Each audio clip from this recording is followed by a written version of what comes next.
근데 우리가 세상에서 가장 높은 산이다라고 하면 우리가 에베레스트 산 생각하잖아요. 역사상 처음으로 이 에베레스트 산 정상에 올라섰던 사람이 있는데 그 이름이 에드먼트 힐러리라고 하는 사람입니다.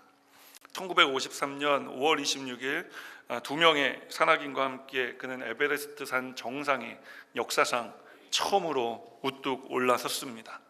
그런데 이 에드먼트 힐러리가 처음부터 에베레스트 산 정상에 올라설 수 있었던 것은 아닙니다.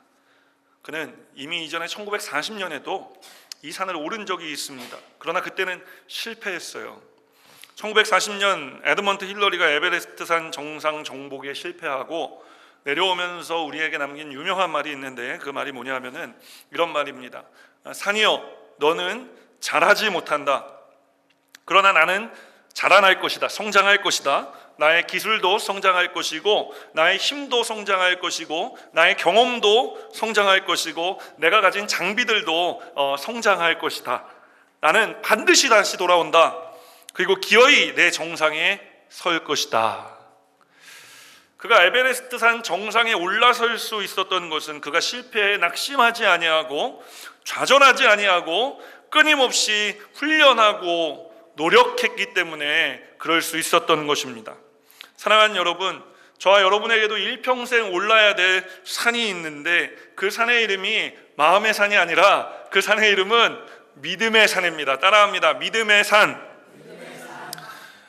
처음부터 우리가 이 믿음의 산에 올라가기 시작해서 쫙 올라가서 정상에 서면 얼마나 좋겠습니까? 그런데 우리도 에드먼트 힐러리처럼 실패할 때가 있습니다. 그때는 마귀가 우리의 마음 가운데 다가와서 넌 오를 수 없어, 너는 더 이상 나아갈 수 없어, 이제 그만 그러니 돌아 내려가라 라고 속삭일 때입니다. 아니, 보다 조금 더 정확하게 이야기하자면 이런 마귀의 말에 우리가 낙심하게 되고 우리가 절망하게 되고 우리가 소망을 잃어버릴 때 우리는 믿음의 산에 오르는 발걸음을 멈추게 됩니다. 어떤 분들은 그 자리에 멈춰서기도 하는데 또 어떤 분들은 보면 산 아래로 다시 내려가시는 분들도 계시더라고요. 교회를 떠나시는 분들도 계시더라고요. 믿음의 자리를 떠나시는 분들도 계시더라고요. 예배의 자리를 떠나시는 분들도 계시더라고요.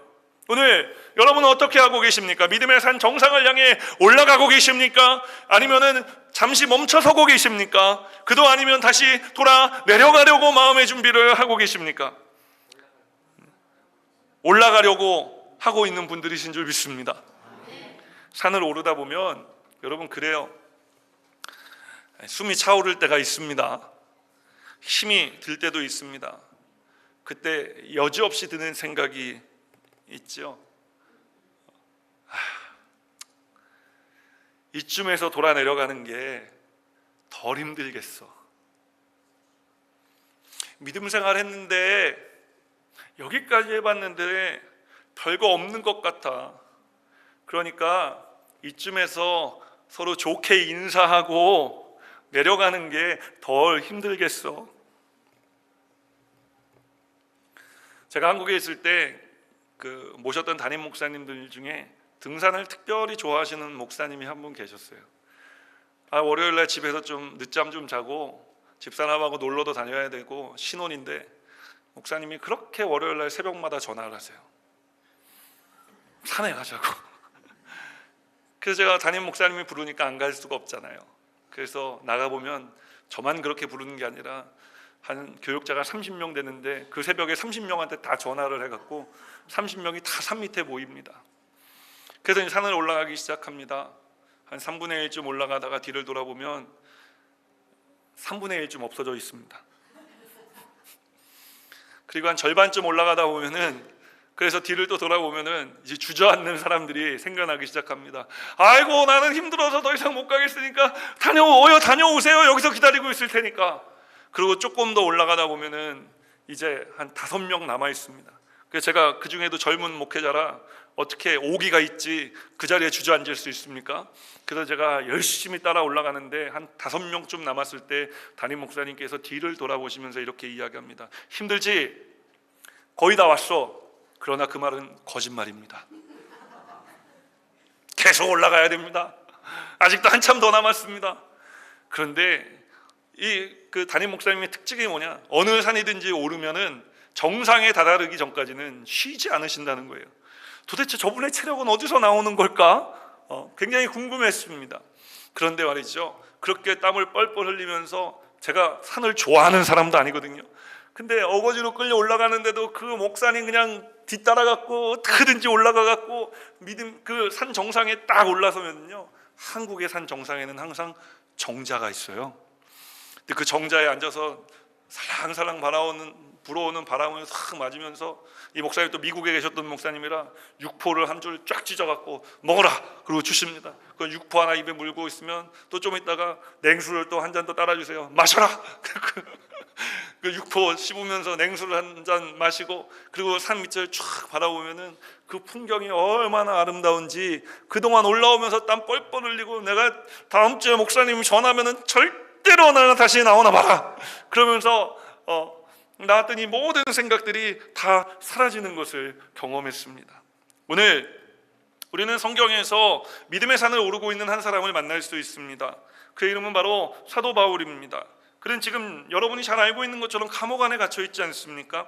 인생의 고난이 다가온 것입니다. 인생의 절망스러운 일이 다가온 것입니다. 그가 최선을 다해 복음을 전한 결과가 감옥이었습니다. 믿음으로 여기까지 왔지만 결과가 감옥이라면 앞으로 어떻게 해야 할지, 이 믿음의 산을 계속 올라가야 할지, 좀 멈춰서야 할지, 아니면 다시 내려가야 될지 고민해 볼 일 아닙니까?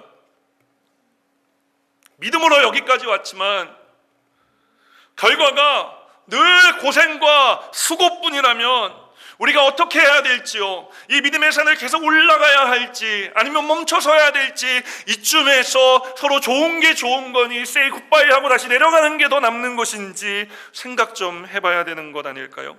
저는 믿음 생활하면서 우리가 좀 이런 고민을 하면서 믿음 생활했으면 좋겠습니다.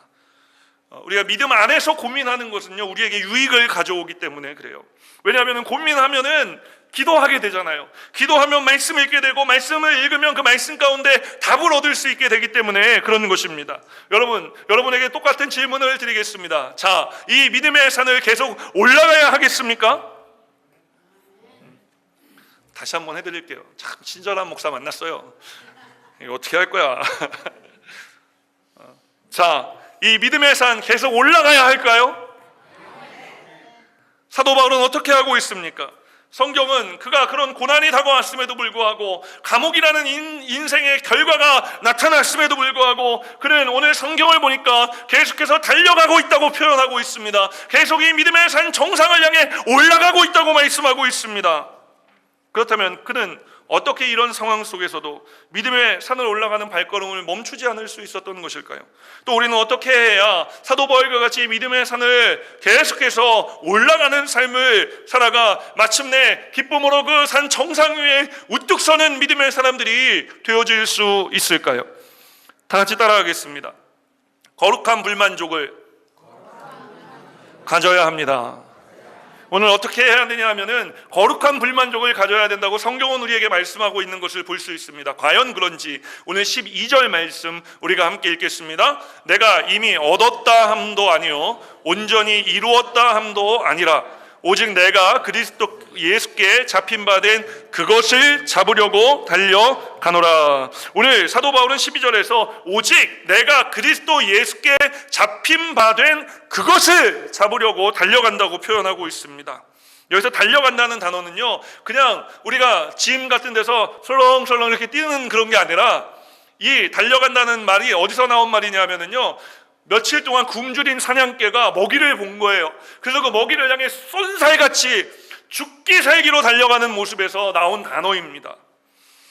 지금 사도 바울이 그렇게 죽기 살기로 달려가고 있다고 말하고 있는 것입니다. 무엇을 위해서 달려가고 있습니까? 그리스도께 잡힌 바 된 그것을 얻기 위해서 달려가고 있다고 성경은 이야기하고 있습니다. 사도 바울은 다메섹 도상에서 예수님께 사로잡혔습니다. 그는 구원받은 것입니다. 그러나 단순히 바울 한 사람을 구원하는 것이 하나님의 목적은 아니었습니다. 하나님께서는 구원받고 새로워진 사도 바울을 하나님의 사람다운 사람, 그리스도의 제자다운 제자, 정말 예수 그리스도를 닮은 사람으로서 변화시켜서 그를 통해 복음이 전파되어지기를 원하셨던 것입니다. 사도 바울을 향한 하나님의 계획이 저와 여러분에게도 동일하게 있는 줄 믿습니다. 바울은 구원받아서 하나님의 자녀가 되었지만 주님이 원하시는 사람이 되는 목표에 못 미치고 있다는 생각을 한 것입니다. 그래서 그는 이렇게 고백합니다. 내가 이미 얻었다 함도 아니요 온전히 이루었다 함도 아니라. 오해하지 마십시오. 그가 아직 구원받지 못했다는 말이 아닙니다. 그의 구원은 완벽하게 이루어졌습니다. 오늘 사도 바울이 우리에게 말하기 원하는 것은 믿음이 장성한 분량에까지 자라는 것에 대해 말하고 있는 것입니다. 이런 의미에서 볼 때 그는 아직 주님이 원하시는 사람이 되는 목표에까지는 이르지 못했다는 말입니다. 그렇습니다. 사도 바울은 하나님이 가장 원하시는 삶을 살기를 원했습니다. 그래서 그는 지금 어떻게 하고 있습니까? 죽기 살기로 달려가고 있습니다. 그러나 그렇게 죽기 살기로 달려도 아직 그렇게 살지 못하는 순간들이 있습니다. 그렇게 그는 오늘 내가 지금까지 달려왔다, 과거형으로 이야기하지 않고 달려가고 있다라고 하는 현재 진행형의 단어로 우리에게 말하고 있는 것입니다. 마치 이스라엘 민족이 적과 꿀이 흐르는 가나안 땅을 하나님께 받았지만 그 땅을 차지하기 위해 정복 전쟁을 치러야만 했던 것처럼 사도 바울도 오늘 저와 여러분도 이미 구원받았지만 믿음의 산에 오르는 달려감이 우리 가운데 있어야 한다라고 이야기하고 있는 것입니다. 그래서 저는 이런 바울의 달려감을 거룩한 불만족이라고 표현하고 싶습니다. 학생은 학점이 부족하면 학점을 높이기 위해 열심히 노력하지 않습니까? 취준생, 취업 준비생들은 좋은 잡을 얻기 위해서 또 열심히 노력하죠. 사업을 하시는 분들은 많은 이익을 얻기 위해 부단한 노력을 기울입니다. 또 사람들과의 관계에 문제가 있는 분들은 그 관계를 어떻게 하든지 개선해 보기 위해 애쓰고 노력하지 않습니까? 이처럼 우리가 믿음의 산에 오르는데도 오늘 사도 바울이 선언하고 있는 것처럼 우리가 애쓰고 힘쓰며 최선을 다해 죽을 힘을 다해 달려가는 이 달림이 있어야 할 줄 믿습니다. 이런 노력을 기울였던 한 사람 우리가 알고 있는데요, 그 사람이 누구냐면 바로 월트 디즈니예요. 그가 35살 때에 두 딸을 데리고 공원에 놀러 간 적이 있었습니다. 근데 공원 벤치에 이렇게 앉아서 아이들이 노는 모습을 바라보고 있는데 문득 그런 생각이 들더라는 거죠. 아, 이 애들이 노는 게임이 너무 재미가 없다. 아이들이 저 정도 놀아서 만족하겠어? 그래서 또 둘러보니까 공원이 또 왜 이렇게 지저분한지, 좀 더 밝고 깨끗하고 멋진 공원을 만들 수는 없을까? 그냥 마음 가운데 불만이 들어온 것입니다. 그런데 불만에서 끝난 것이 아니라 이것이 거룩한 불만족이 되려면 그 일을 내가 해야 되는 것입니다. 교회 안에서도 보면은 왜 교회가 왜 이래? 하나님께서 불만을 갖게 하시는 요소들이 있습니다. 그럴 때 그것을 거룩한 불만족이 되게 만드는 사람은 그 일을 내가 감당하는 것입니다. 별로 아멘하고 싶지 않죠. 불만은 목사님이 해결해 줘야지 왜 나보러 하라 그럽니까? 그런데 여러분, 거룩한 불만족, 그 불만족을 가진 사람들이 되시기를 주님의 이름으로 축원드립니다. 그가 벤치에 앉아서 월트 디즈니가 현재 공원을 바라보다 불만이 생긴 겁니다. 근데 이 불만이 그의 창조적인 상상력을 자극했고, 그때부터 그가 아이들을 위한 놀이공원을 구상하기 시작한 거예요. 그리고 18년 후에 월트 디즈니가 53세가 되던 해에 LA 근교에 디즈니랜드라는 꿈의 놀이동산을 그가 세우게 됩니다. 제가 거기 가봤다는 거 아닙니까?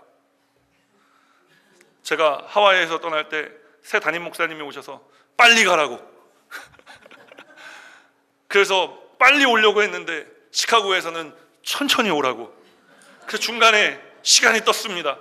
그래서 제 딸 평생 소원이 디즈니랜드 아빠 꼭 한번 가게 해주세요. 그래서 그때 어쩔 수 없이 디즈니랜드를 한번 가본 적이 있습니다. 하루 종일 놀았는데 어른인 저도 재밌더라고요. 무슨 말입니까?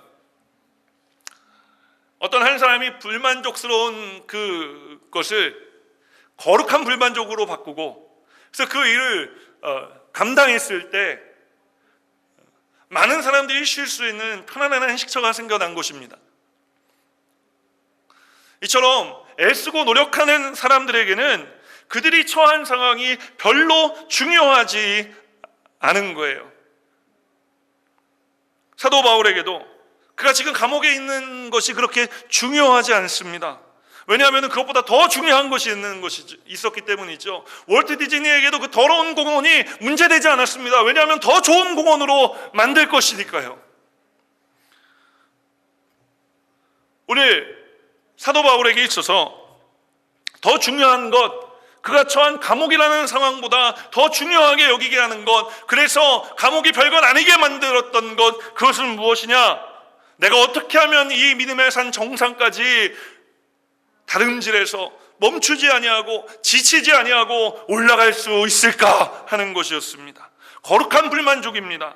믿음의 산을 오르기 위해서 오늘 사도 바울은 감옥 안에 있다라고 하는 자신이 처한 상황을 보지 않았습니다. 그는 그렇다면 무엇을 보았습니까? 하나님을 바라본 것입니다. 하나님을 의지하는 것입니다. 그러자 그의 마음에 하나님을 위한 거룩한 불만족이 생겨나기 시작했습니다. 여러분, 우리가 하나님을 바라볼 때 하나님이 우리에게 주시는 것이 있는데 그게 뭐죠? 긍정적인 믿음과 마음인 것입니다. 할 수 있다, 하면 된다, 해보자 라고 하는 긍정적인 믿음이 생겨난 거예요. 이 믿음을 가지고 살아가다 보면 여러분, 어떠한 어려움이 오더라도 주님이 우리와 함께 하시기 때문에 우리의 삶 가운데 주님 주시는 기쁨으로 충만하게 되어지는 것입니다. 우리 그것이 사도 바울이 달려갈 수 있었던 이유입니다. 감옥이라는 상황을 바라보지 아니하고 주님 바라보니 주님이 긍정적인 믿음 주시고 긍정적인 마음 주셔서 그 믿음 그 마음 따라 살아가다 보니 주님이 역사하셔서 삶 가운데 고난이 있었지만 그 고난보다 더 큰 기쁨을 경험하며 살아갈 수 있었던 것입니다. 이 모든 것의 출발은 어디에 있습니까? 그가 거룩한 불만족을 가졌기 때문에 그렇게 살아갈 수 있었던 것입니다. 주님의 이름으로 축원드리기는 믿음의 산 정상을 향해 올라가는 우리들, 저와 여러분의 발걸음에 또 여러분의 삶 가운데 이와 같은 거룩한 불만족이 있게 되시기를 주님의 이름으로 축원드립니다. 말씀 속으로 한 걸음 더 들어가 우리가 어떻게 해야 믿음의 산 정상을 향해 또 올라갈 수 있을까요? 따라하겠습니다. 과거를 청산해야 합니다. 과연 그런지 13절 말씀 우리가 함께 읽겠습니다. 형제들아, 나는 아직 내가 잡은 줄로 여기지 아니하고 오직 한 일, 즉 뒤에 있는 것은 잊어버리고 앞에 있는 것을 잡으려고. 그래서 사도 바울이 잊어버린다라고 하는 말은요, 단순히 까먹는 거 이야기하는 게 아닙니다. 내가 잊어버린다라고 사도 바울이 오늘 이야기한 것은요, 과거에 의해서 내가 더 이상 지배받는 삶을 살지 않겠다라고 하는 선언인 것입니다. 어떤 사람은 시간이 지나서 잊어버리면 그 문제가 해결된 줄 알아요. 근데 그거는 여러분 그냥 잊어버린 겁니다. 마음의 깊은 곳에 잠시 가라앉아 있는 거예요. 잊혀진 것이지 해결된 게 아니란 말입니다. 이 문제는 우리 인생의 결정적인 순간에 우리가 인생의 장애물을 만나 내 마음이 휘저어지기 시작하면은 반드시 내 마음 가운데 내 삶 가운데 다시 드러나고, 그래서 그것으로 인해 우리의 발목을 잡는 것입니다. 우리가 앞으로 나아가기 위해서는 그렇기 때문에 우리가 이 과거의 문제를 해결하고 넘어가야 됩니다. 기도할 때마다, 신앙생활 잘 해보려고 할 때마다 여러분의 발목을 잡는 문제들이 있지 않습니까? 마귀가 속삭입니다. 그 속삭임의 내용이 무엇입니까? 조금 전까지 살았던 우리의 과거의 삶을 가지고 속삭이는 것입니다. 마귀가 우리를 앞으로 나아가지 못하게 하기 위해서, 믿음의 산 정상으로 못 올라가게 하기 위해서 들춰내는 것, 그것이 바로 우리의 과거란 말입니다. 많은 사람들이 그래서 이 과거를 덮으려고 합니다. 시간이 지나면 어떻게 되겠지 하고 생각합니다. 그러나 그렇게 해서는 우리의 과거는 해결되지 못합니다. 그렇게 해서는 우리가 과거의 지배로부터 벗어나지 못합니다. 그럼 어떻게 해야 될까요? 과거를 청산해버려야 되는 것입니다. 계산하고 버려버려야 되는 거예요. 오늘 바울은 매우 자랑스럽게 여겼던 자신의 과거조차도 다시 한번 냉정하게 돌아보며 평가합니다. 그리고 그 과거를 청산하기 위해 결단하죠. 우리가 지난주에 함께 나눴던 말씀, 빌립보서 3장 7절로 8절 말씀 우리가 함께 읽겠습니다. 그러나 무엇이든지 내게 유익하던 것을 내가 그리스도를 위하여 다 해로 여길 뿐더러 또한 모든 것을 해로 여김은 내 주 그리스도 예수를 아는 지식이 가장 고상하기 때문이라. 여기서 여긴다라고 하는 단어를 주의 깊게 보십시오. 이 말은 다시 말하면 전에는 내가 무척 자랑스럽게 여기고 집착하며 그것을 위해 내 온 생을 바쳤던 이 모든 일들을 이제는 내 신앙의 진정한 성숙을 위해서, 내가 그리스도께 잡힌 바 된 그것을 위해 믿음의 산 정상을 향해 올라가기 위해서 나는 이제 아무것도 아닌 것으로 여기겠습니다 라고 선언하는 것입니다. 결단하는 것입니다. 과거는 여러분 청산되어져야 하는 것입니다. 근데 우리가 과거를 청산하자라고 이야기하면은 내가 받은 상처만 떠올립니다. 그래서 상처에서 벗어나려고 무던히 애를 씁니다. 그런데 오늘 사도 바울은 성경을 보니까 한 걸음 더 나아가 상처만 청산하는 것이 아니라 예수 그리스도를 알기 이전에 내가 중요하게 여기고 내가 귀하게 생각하고 내 모든 삶을 걸었던 것들을 다 청산하고 있습니다. 우리가 예수 믿으면서 내 상처 때문에만 우리가 앞으로 나아가지 못하는 것이 아니라 내 과거의 영광스러웠던 날들 때문에도 앞으로 나아가지 못할 때가 많이 있습니다. 제가 간혹가다 어떤 어르신들 뵈면은 내가 왕년에는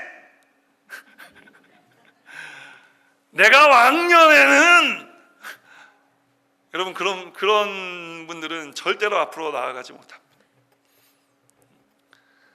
내가 예전에는 아니요. 어제도 중요한 것이 아니에요. 여러분 오늘 우리의 신앙의 모습이 중요한 것입니다. 오늘 우리가 그리스도를 얻기 위해서 사도 바울처럼 우리의 모든 것들을 다 버려야 됩니다. 우리의 과거를 청산해야 됩니다. 그리고 주님만 붙잡아야 되는 것입니다. 그러면 주님께서 우리의 인생의 길을 인도해 주실 것입니다. 버리는 것이 아깝죠. 왜냐하면 내가 손에 움켜쥐고 있는 거 이거는 나쁜 게 아니거든요. 상처면 얼마든지 버릴 수 있지만 좋은 것을 버리는 것은, 아직 가치 있어 보이는 것을 버리는 것은 쉽지가 않습니다. 그것은 상실을 의미하기 때문입니다. 그러나 사도 바울은 그리스도를 얻기 위해 과감하게 그는 예수 그리스도 이외의 모든 것들을 다 버렸습니다. 그리고 이렇게 우리에게 권면합니다. 빌립보서 4장 6절로 7절 말씀인데요, 우리가 함께 읽겠습니다. 아무것도 염려하지 말고 다만 모든 일에 기도와 간구로 너희 구할 것을 감사함으로 하나님께 아뢰라. 그리하면 모든 지각에 뛰어난 하나님의 평강이 그리스도 예수 안에서 너희 마음과 생각을 지키시리라. 사랑하는 여러분, 뒤의 것을 생각하지 마십시오. 그리고 오늘 앞에 있는 것을 잡기 위해 달려가는 삶을 살아가는 저와 여러분들이 되시기를 주님의 이름으로 축원드립니다. 이렇게 믿음의 산을 오를 때 우리를 인도하시는 주님을 우리는 반드시 만나게 되어질 것입니다. 우리가 지치고 힘들 때 아이고 이제 여기서 좀 멈춰섰으면 좋겠다 할 때 뒤에서 우리 등을 밀고 받쳐주고 우리와 함께 올라가 주시는 주님을 만나게 되어질 것입니다. 오늘 사도 바울이 감옥에서 만난 주님은 이 주님이었습니다. 자신을 새롭게 해주시는 주님, 자신에게 힘 주시는 주님. 그가 그 주님을 경험할 수 있었던 것은 과거를 청산했기 때문입니다. 이전 것은 지나갔으니 보라 새 것이 되었도다. 우리는 과거와는 상관이 없는 사람들인 줄 믿습니다. 오늘 이 믿음으로 믿음의 산 정상을 향해 힘차게 올라가는 저와 여러분 되시기를 주님의 이름으로 축원드립니다. 마지막 세 번째로 우리는 또 어떻게 해야 믿음의 산 정상을 향해 올라갈 수 있을까요? 따라하겠습니다. 차원 높은 목표를 향해서 나아가야 합니다. 과연 그런지 오늘 14절 말씀 우리가 함께 읽겠습니다. 표대를 향하여 그리스도 예수 안에서 하나님이 위에서 부르신 부름의 상을 위하여 달려가노라. 오늘 성경을 통해 우리가 알 수 있는 것은 우리가 믿음의 산 정상을 향해 올라가기 위해서는 우리가 차원 높은 목표를 향해 나아가야 한다는 것입니다. 오늘 사도 바울은 오늘 말씀을 통해 우리에게 이렇게 선언합니다. 내가 그리스도 예수 안에서 하나님이 위에서 부르신 그 부름의 상을 위하여 달려간다고 이야기합니다. 사랑하는 여러분, 하나님이 위에서 부르신이라는 표현을 꼭 기억하십시오. 성경을 통해 만난 우리 믿음의 선배들은 땅의 것을 구하며 살았던 사람들이 아닙니다. 그들은 하늘에 계신 하나님을 바라며 살았던 사람들이었습니다. 그들은 인생의 어려움 속에서 좌우를 두리번거리며 낙심하고 절망하고 좌절하며 두려워 떨며 당황하는 삶을 살았던 사람들이 아니었습니다. 인생이 어려움이 다가올 때마다 하나님만 바라보며 살았던 사람들이었던 것입니다. 그리고 그 어려움을 통해 하나님께 더 가까이 나아가기를 원했던 사람들이었던 것입니다. 그리고 하나님께서는요, 그런 사람들을 사용하셨습니다. 하나님께서는 그런 사람들을 통해 이 세상의 역사를 만들어 오신 것입니다. 사랑하는 여러분, 하나님의 사람다운 사람이 되기 원하십니까? 제자다운 제자가 되기 원하십니까? 하나님의 기쁨이 되기 원하십니까? 믿음의 산 정상에 올라가 서시기 원하십니까? 그렇다면 주변의 사람들이 뭐라고 하든지, 내 처한 상황이 어떠하든지, 하늘에서 나를 부르신 그 부르심의 상을 쫓아 주님만 바라보고 앞으로 또 전진해 나아가게 되시기를 주님의 이름으로 축원드립니다. 목사님, 근데 그 상이 뭡니까? 하늘에서 부르신 이의 상은 좋은데 목사님, 그 상이 뭐예요? 사도 바울이 그 상에 대해서 디모데후서 4장 7절 8절 말씀을 통해 이렇게 이야기합니다. 우리가 함께 읽겠습니다. 나는 선한 싸움을 싸우고 나의 달려갈 길을 마치고 믿음을 지켰으니 이제 후로는 나를 위하여 의의 면류관이 예비되었으므로 주 곧 의로우신 재판장이 그날에 내게 주실 것이며 내게만 아니라 주의 나타나심을 사모하는 모든 자에게 도니라. 오늘 사도 바울이 우리에게 말하는 하나님이 하늘에서 부르신 그 상이 무엇인지를 우리에게 알려주는데, 그게 뭐냐면은 의의 면류관이라고 이야기하는 것입니다. 여러분, 우리가 사도 바울처럼 선한 싸움을 싸우고 믿음을 지키기 위해 주께 달려가는 모든 경주를 마치며 마침내 우리 인생의 피니시 라인을 통과하게 되어질 때에 하나님께서 우리에게 달려오셔서 우리를 부둥켜 안아주시고 잘했다, 수고했다, 내 아들아, 내 딸아 라고 이야기하시면서 오늘 우리에게 그 세상에서 줄 수 없는 금면류관을 씌워주시겠다고 이야기하는 것입니다. 여러분, 우리가 달리기 하는 경주하는 것을 보면은요, 딱 들어오면은 막 몸도 못 가누고 막 기진맥진해갖고 막 이렇게 쓰러지려고 할 때 어떻게 합니까? 코치가 달려 나와서 그 몸을 부둥켜 안아주고 수건을 덮어주고 등을 두드려주고 잘했어 이야기해주는 것 우리가 볼 수 있지 않습니까? 우리가 모든 인생의 경주를 하나님 나라에 들어갈 때에 마치고 하나님 나라에 들어갈 때 주님이 우리를 그렇게 맞아주시는 것입니다. 그런데 거기에 또 하나 의의 면류관을 우리에게 씌워주시는 것입니다. 그래서 주님께서 그 의의 면류관을 씌워주시면서 우리를 격려하시고 우리를 축복하시고 우리를 안아주시는 여러분, 그 안아주심, 내 인생의 다름질이 헛되지 않았구나, 주님을 위해 살아온 내 삶이 헛되지 않았구나. 여러분, 이것을 경험할 수 있는 저와 여러분들이 되어주시기를 주님의 이름으로 축원드립니다. 어떤 사람이 이 주님의 안아주심을, 의의 면류관 씌워주심을 경험할 수 있을까요?